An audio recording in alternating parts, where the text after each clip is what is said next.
welcome back to Morph to MILF.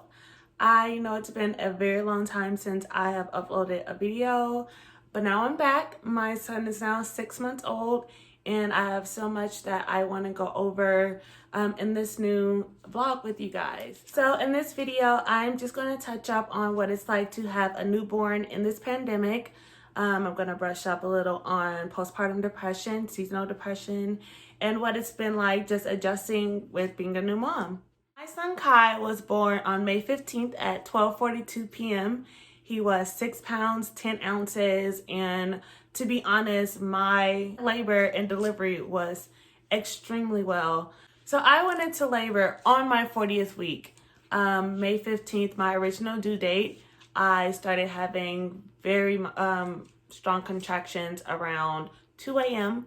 I called my delivery hospital, being that we were still in the midst of the pandemic, to make sure it was okay and fine for me to come in. They gave me the green light. So my hospital was about 20 minutes away from my home. So my bags and stuff are already packed. My mom was there at my aid. We drove to the hospital, and by the time I got there, my contractions were about 4 minutes apart. I was already 6 centimeters dilated, and I was just ready to get it over with, basically. I was nervous because, of course, this was my first child, and like I said, we were in a pandemic. I was so grateful that at the time they were letting visitors now, because at first, from March till that time, it was only you, whether you were a first-time parent. It didn't matter. It didn't matter if you were married. They were not letting anyone else inside of the delivery room. So thank God they let my mom come in with me. I got the epidural, and I was just ready. It was like a feeling that I had never felt before. Like, you don't really know what to anticipate. And honestly, I wasn't anticipating anything. I was just welcoming everything as it came to me. And I was just calm. I wasn't nervous. I wasn't afraid. I was just ready, to meet my son. And yeah, he came out easily. There was a few complications, but that's it. Like, I was able to hold my son, and we went home the very next day. So let's get into being a first-time mom in a pandemic. Not only is it frightful, and you have the jitters of being a first-time mom and this little tiny infant that you have to take care of, you also have to add, this crazy sickness that's going around. You don't know who is infected. You don't know how it can affect you and those around you. And now you have to add a newborn into the situation. It was very scary. So for me, it was in a way, it was nice that we were in quarantine and I could protect him. I didn't have to worry about, strangers or anyone coming in and possibly passing the sickness along to me or my son. But it was also very hard because I didn't get to do the things that most first-time moms get to do. Like, my family wasn't able to be there to greet him and welcome him home and hug him and kiss him and, just have that time with him, finally being here. It's been a long 9 months. I wasn't able to really see a lot of my family the last 2 months of my pregnancy. So it was very hard to have to basically come into motherhood alone. What it did allow me to be able to do was not have to rush. I didn't have to rush into getting back to work. I didn't have to rush my time with him. I was able to really be a parent. I was really able to spend this time with him without any, it's coming to an end, or I have to hurry and do it. You know what I mean? So it was very nice that I was able to be a parent full on. And that's basically what I'm doing now. I'm basically a full-time stay-at-home mom.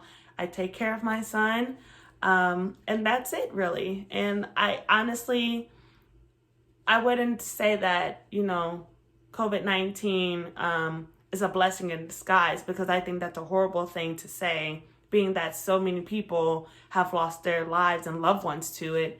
But I do think I am grateful. I'm grateful that I could have this time with my son.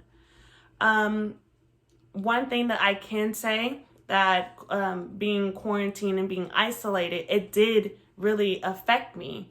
Like I said, I couldn't be around my friends and family, and they couldn't be around him. It was just hard, you know? It was hard to always be in the house, always being in a room, and not being free and to do what I want. You know what I mean? Like, I'm an introvert. I like spending my time alone majority of the time. I don't like to be around a lot of people because it makes me feel overwhelmed.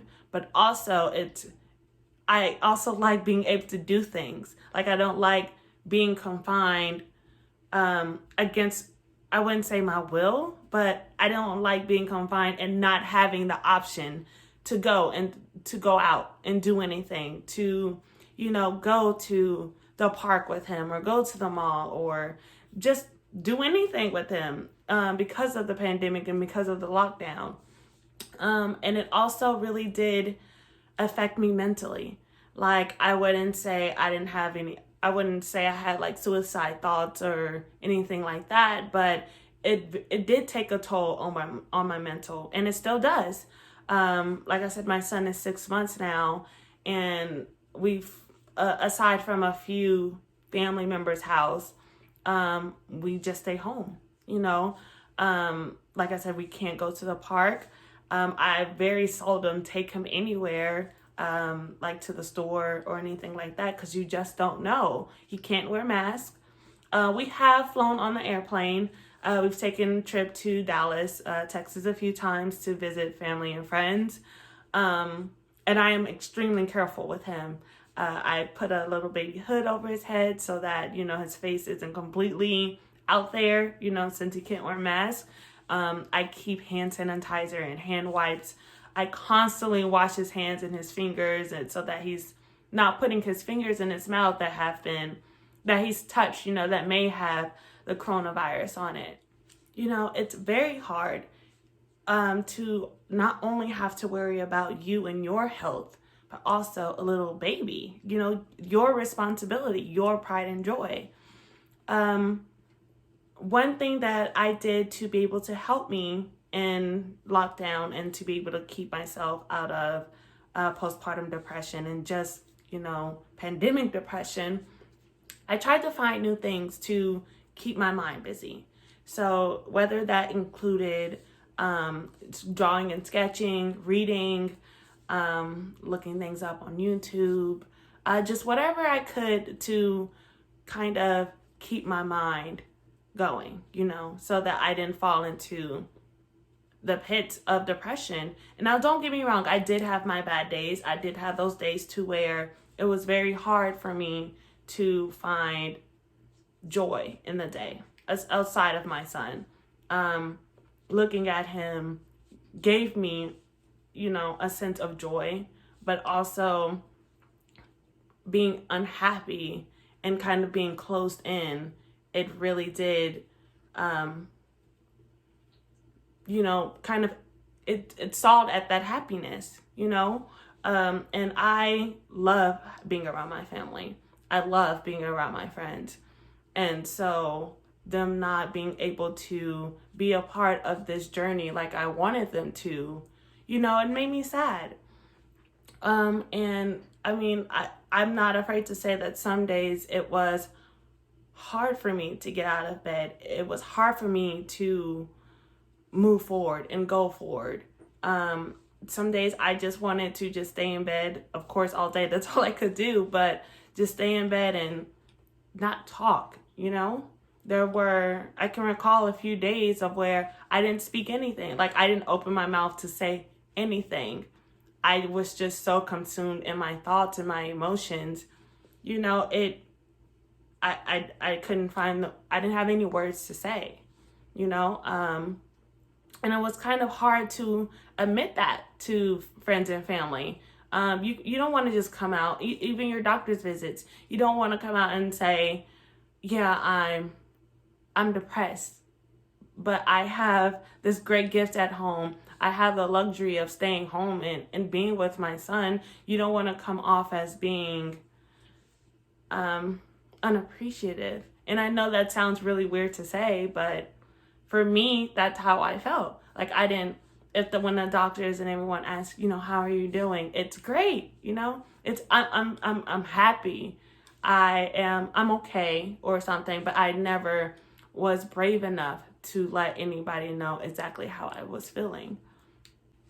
Now, my saving grace in all of this was yoga.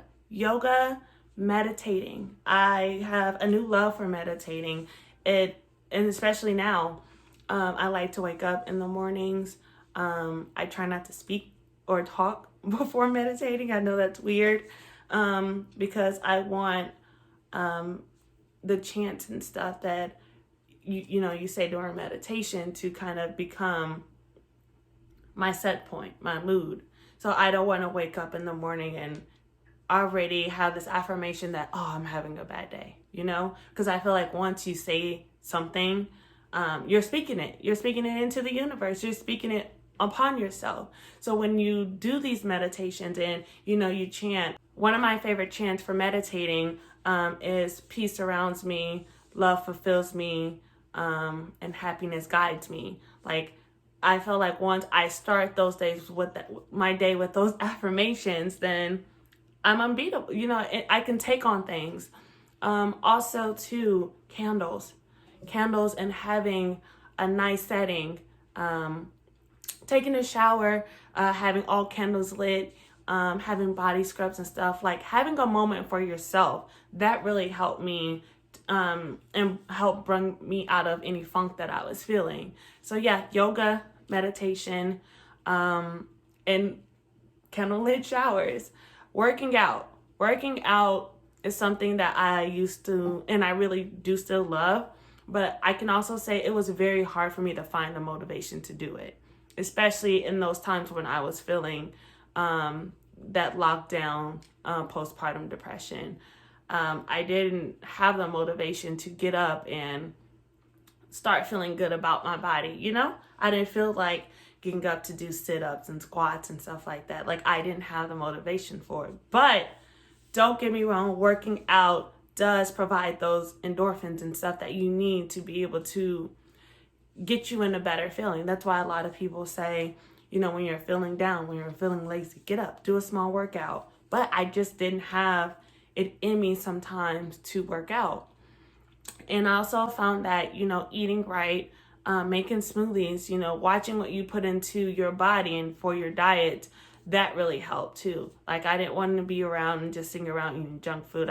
I've never been a real junk food eating person, like cookies, candies, and stuff like that. Like, I've never been a person that ate that in a big quantity. But getting up and making those smoothies and stuff like that, like, it gave me a routine so that I wouldn't feel stuck. Because it's easy to get really wrapped up with taking care of a newborn. Like, you have to feed them, you have to birth them, you have to clean them, play with them, give them attention. So it's really hard sometimes to keep yourself in the loop. So yeah, just finding a nice routine for me, the yoga, the meditation, the cooking for myself, the showers alone, anything that I could do to kind of work into my everyday schedule, that really helped me stay afloat with, just keeping my sanity. Now, do I want to have more kids? I don't know. I am very much on the fence about it. It's so funny. My nurses, right before I started pushing, they were, getting to know me, asking me questions, and was like, is this like your only child? And I was like, yes, I am not having any more. My future husband is just going to have to be like equipped with his own children because I am done. But I also do sometimes really want a daughter or, like a brother or sibling for him. I can honestly say, because my pregnancy went so well, you never know if it's going to happen the second go round, and I would be devastated if I had, a very bad pregnancy. But I don't know if it's in the cards for me, I will welcome it. I'm pro-life. I never would see myself, getting rid of a child that I conceive with someone. So yeah, we'll see. Maybe in about 4 or 5 years, I'll have a daughter or a son. So that's the end of today's video. Thank you so much for watching. I do have more videos coming up very soon, and also merch. If you guys would like to send me any questions or anything I talked about in the video, please do so in the comments or DM or anything like that. I will be adding my Instagram for more of Tamil. And don't forget to like and subscribe. Bye.